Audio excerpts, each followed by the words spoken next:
여러분 안녕하십니까, 누리PD입니다. 자, 대선 구도가 가닥을 잡았습니다. 이재명을 상수로 놓고요. 자, 이쪽에서 누가 이제 도전자 대항마가 될 것인가 이건데요. 현재로서는 김문수와 한덕수의 양강입니다. 자, 이 둘의 대결에서 승자가 이재명과 대결하는 것으로 갈 것 같습니다. 여론조사, 오늘 충격적인 여론조사가 나왔는데요. 한덕수가 지금 이재명에 대해서 대항력이 가장 크다라는 긴급 여론조사가 나왔습니다. 한덕수 지지율 급상승, 급상승했다라는 뉴스가 좀 어색하죠. 왜냐하면 이제 지지율 조사에 처음으로 나타난 것이나 다름없습니다. 3자 대결 시 범여권에서 가장 높았다라고 합니다. 3자 대결, 여기서 말하는 3자 대결은요, 이준석을 끼우는 3자 대결인데요. 일단 이 도식을 보면요, 이재명 47.3, 한덕수 36.3, 이준석 5.5잖아요. 요 둘을 합치면은 40한 2쯤 됩니다. 자, 여기 한덕수가 36.3 나왔죠. 김문수는 조금 낮은 33.1이 나왔습니다. 이 경우에 이재명도 지지율이 조금 떨어졌어요. 47.3에서 1 떨어져서 47.2니까 실질적으로 김문수와 한덕수의 차이는 2% 정도, 거의 차이가 없다라고 보면 되고요. 다른 사람들은 차이가 많이 납니다. 여기 보면은 다른 여론조사 제가 결과를 보니까요, 홍준표 그리고 한동훈 등은 상당히 큰 차이가 나는 거로, 여기 보면 한동훈은 22.3 나왔고요. 이 경우 이재명은 46.9, 이준석은 6.2 나왔고요. 오세훈은 사퇴했습니다만 26.7 나왔고, 이재명은 46.6, 이준석은 5.7 나왔습니다. 그래서 한동훈의 경쟁력이 제일 낮은 것으로 한동훈이 22.3 나왔습니다. 홍준표는 27.2, 이 경우 이재명은 47.4, 이준석은 5.2. 그러니까 기본적으로 현재 이 보수 전체를 대표해서 이 김문수와 한덕수가 이재명에게 가장 경쟁력이 있는 것으로, 한덕수와 그리고 김문수는 거의 차이가 없는 것으로 지금 보입니다. 여기서 이제 중요한 변수가 하나 터졌는데, 이준석이가 놀랍게도 3자 대결에서 최소 6% 정도, 그리고 최대 9% 정도 나온다라는 거죠. 지난번에 여론조사에서는 9% 나온 게 있었죠. 9%. 그래서 이거 이대로 가게 되면요, 무조건 진대라는 거죠. 3자 구도에서 이준석이가 이만큼 나오게 되면 이길 수가 없는 거죠. 그렇죠? 자, 이거 아니고요. 자, 여기 보면요, 대통령 후보 비호감도 등등 해서 이런 여론조사가 지금 본물을 지금 이루고 있습니다. 비호감도 조사에서 1위 한 인물, 이재명, 그리고 이쪽에서는 한동훈이 1위 했을 겁니다. 자, 그런 것들이 있고요. 자, 어쨌거나 지금 주요한 인물은 현재 이재명의 대항마로서 김문수냐 한덕수냐 이걸 지금 고르는 선거가 되고 있다라고 보여집니다. 한덕수 본인은 출마 안 하려고 그래도 이제 안 할 수가 없어요. 기호지색, 타의에 의해서라도 지금 불려 나올 것 같고, 이제 그걸 떠나서 본인이 어떤 의지를 갖고 있는 것 같습니다. 어떤 의지를. 한덕수 이분은요, 저쪽 소위 이제 진보 정권이라고 하는, 그렇게 불려지는 거지. 실제로 진보라고는 생각 안 합니다만, 노무현 정부에서도 총리를 했고, 보수 정부라고 하는 윤석열 정부에서도 총리를 했고, 또 하필 또 이게 전라도 출신이고, 호남 출신이라서 여러 가지 상징성을 갖고 있습니다. 좌우 통합, 지역 통합의 최적임자가 아닌가 이런 어떤 기대 속에 국민의힘 안에서도 지금요, 가장 큰, 이 주력 라인이 지금 한덕수를 지금 기다리고 있다 그러네요. 그래서 지금 한덕수가 출마하는 순간 만일에 국민의힘으로 들어올 경우에는 가장 많은 의원들이 이쪽으로 몰려갈 것 같아요. 한덕수 쪽으로.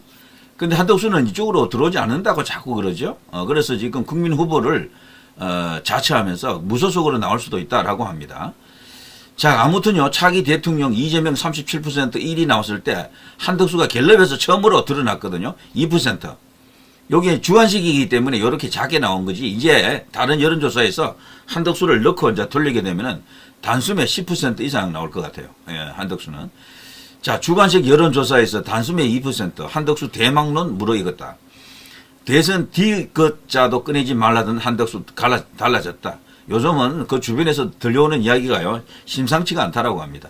이미 준비 다 마친 것이나 마찬가지다라고 하네요. 그러니까 한덕수 출마하는 것은 거의 기정사실이다라고 이제 보는 게 맞고요. 이게 사실은 좋습니다. 왜냐하면 강한 상대끼리 김문수, 한덕수끼리 대결을 해야 됩니다. 이렇게 되면요, 중도 보수, 온건 보수를 전체를 다 움켜쥘 수 있는 한덕수, 거기다가 전라도표 일부까지 이렇게 움켜쥐고요.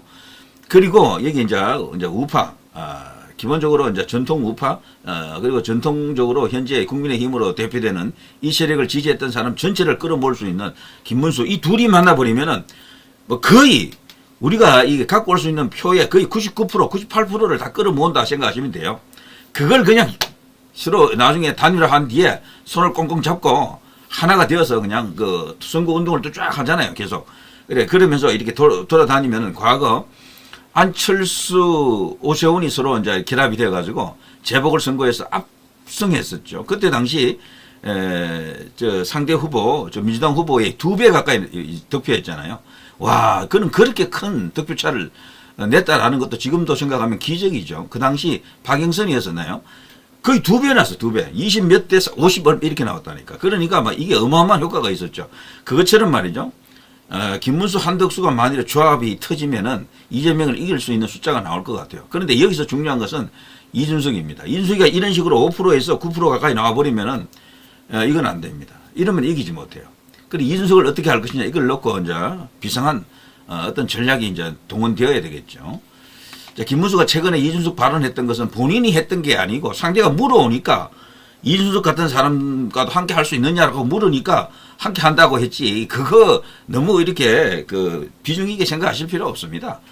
지금 이 상황에서 이준석이가 저만큼 표를 가져가는데 못 나오도 한 5%는 나올 거 아니에요. 지금 9%짜리가 있더라고 보니까 다른 여론조사에서는 한 4%, 5%는 나온단 말이죠. 그거는 거의 끝나는 수치예요. 그거면은 예전에 윤석열 대통령이 당선될 때도요. 심상정이가 한 2점 몇 프로 가져갔잖아요. 그것 때문에 뒤집어진 거 아닙니까 사실은.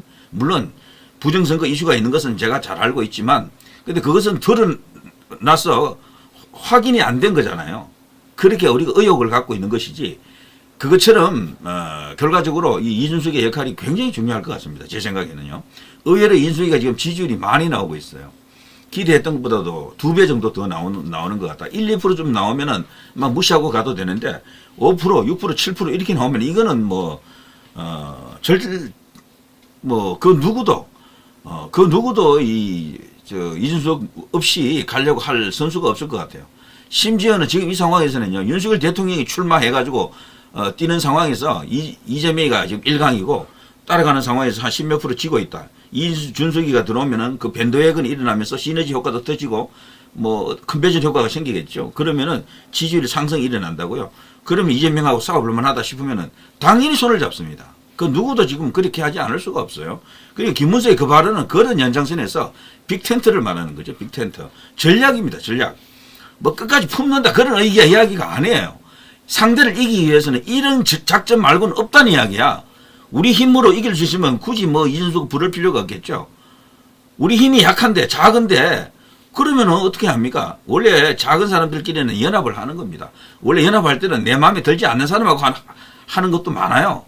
꼭 내 마음에 드는 사람하고 연합하는 것 같으면 연합이 필요 없죠. 어차피 한편이 되어 있을 텐데 연합이라고 하는 것은 나와 이질적인 사람하고 하는 게 진짜 효과가 있는 겁니다.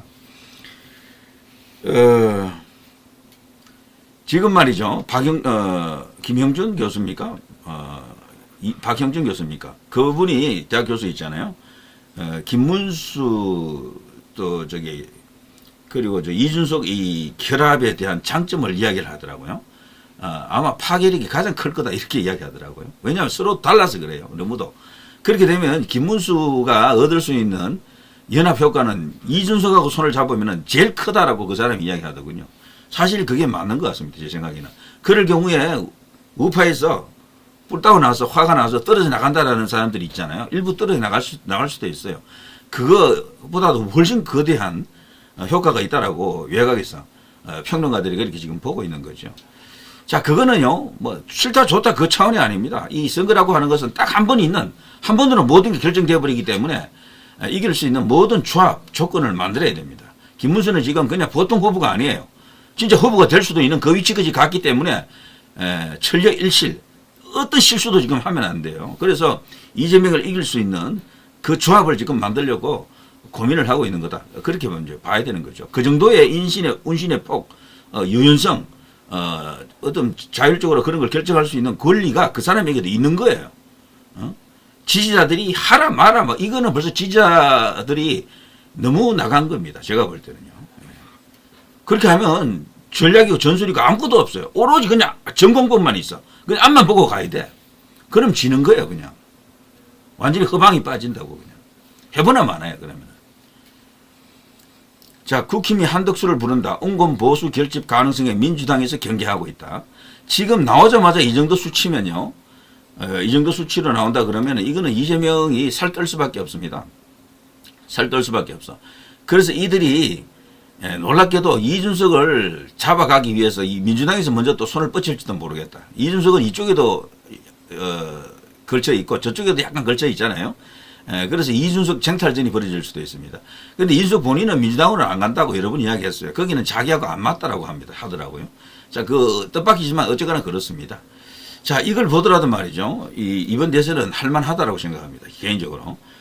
김문수 플러스 저기 한덕수 거기에 이준석 효과까지 더하면은 저는 이길 것 같은데요. 왜 그런가 하면요. 부정선거 이슈 있는 걸 제가 잘 알죠. 잘 알지만 역대 선거 최근에 한 10수년 이래로 쭉 한번 훑어보시면 알 텐데요. 본선거가 있기 전에 사전투표 뭐 포함해서요. 진짜 선거가 있기 전에 약 한 달 전부터 실시되는 여론조사 있잖아요. 거기서 나타나는 이 전반적인 경향, 추세, 그리고 평균값, 그것을 벗어난 적이 한 번도 없어요. 정말 놀랍게도, 그렇다면 여론조사를 미리부터 마사지를 하는가 보다, 거기서부터 뭔가 이렇게 작업을 하는가 보다, 그렇게 이제 주장을 하잖아요. 어쨌거나, 여론조사처럼 나온다니까요. 놀랍게도 그렇게 되어 있습니다.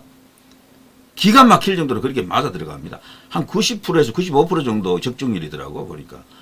그리고 지금 말이죠. 이재명을 위협할 수 있는 수준의 여론조사 지지율이 나온다라는 것은 나중에 본선에서도 그렇게 나온다는 이야기예요. 하나로 이렇게 묶여 있다라고 이제 주장하죠. 부정선거 주장자들은 부정선거를 이렇게 나름대로 정당성을 만들기 위해서 여론조사부터 그런 식으로 만들어 온다라고 이제 그렇게 주장하잖아요. 이제 그걸 뭐 생각해서라도 그렇고, 근데 여론조사라고 하는 것이 그렇게 많은 여론조사 기관이라는 곳이 그렇게 조작이라고 하는 그런 이슈에 그래 가담했다라고 보기는 어렵습니다. 그래서 표본이 오염되었다라고 이제 주장들 하죠. 표본이. 근데 표본 자체는 또 제가 또 알아보고 뭐 이게 전문가들 이야기 들어보면은 거기 나름으로 또 이렇게 관리가 되고 있는 그 표본이거든요.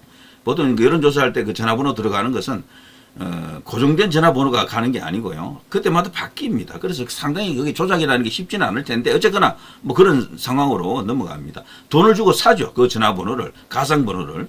자, 뭐 그런 속에서 여론조사 기관이 그 번호를 받아가지고 여론조사를 실시합니다. 그래서 거기에 조작 이슈가 들어갔다, 뭐 들어가지 않았다, 여러 가지 썰이 있죠. 어쨌거나 중요한 것은 그게 아니고요.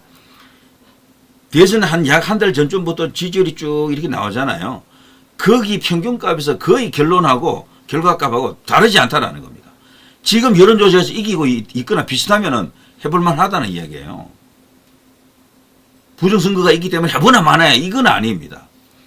그래서 이번에는 한번 지켜보십시다. 이번에는 이재명이가 상당히 지금 현재 자기가 지금 제일 지지율이 많이 나오는 상황이죠. 현재는. 그런데 이게 좀 깎일 겁니다. 지금이 피크예요. 그런데 김문수에다가 한덕수 조합이 터지고 이 이제 두 명이 쌍거리를 하고 서로 경쟁하는 속에서 외연을 확장해 나가면요. 우파는 우파 쪽으로 더 확장해 나가고 한덕수는 한덕수대로 또 이제 중도 쪽으로 더 확장해 나가면 그야말로 이재명을 잡을 수 있는 숫자가 나올 겁니다. 그게 이준석이 필요하면 이준석까지도 아마 손을 뻗칠 가능성이 큽니다. 그때 뭐 협력할 가능성도 커요. 그게 정치거든요. 어쩔 수가 없습니다. 제가 볼 때는 싫든 좋든 그 문제가 아니라니까요. 그리고 나서 일단 이겨놓고 봐야 되는 겁니다. 충분히 가능한 이야기다 이런 생각이 드네요. 자, 김문수가 어쨌거나 지금 한덕수에 비해서 조금 뒤처지는 것으로 나왔지만 이것은 거의 차이가 없다라고 보여집니다. 김문수 본인도 그러더군요. 자기가 생각외로 이제 국민들에게 많이 알려져 있지 않다. 자기도 그걸 잘한다라고 하더라고요. 그래서 그 계엄 4, 5개월 동안 김문수 장관 같은 경우에는 거의 이제 얼굴이 사라진 것이나 마찬가지였죠. 거기서 많은 손해를 봤습니다, 사실은.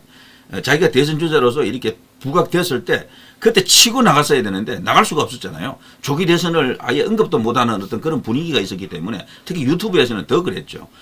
더더욱 이제 그 피해를 봤죠, 사실은.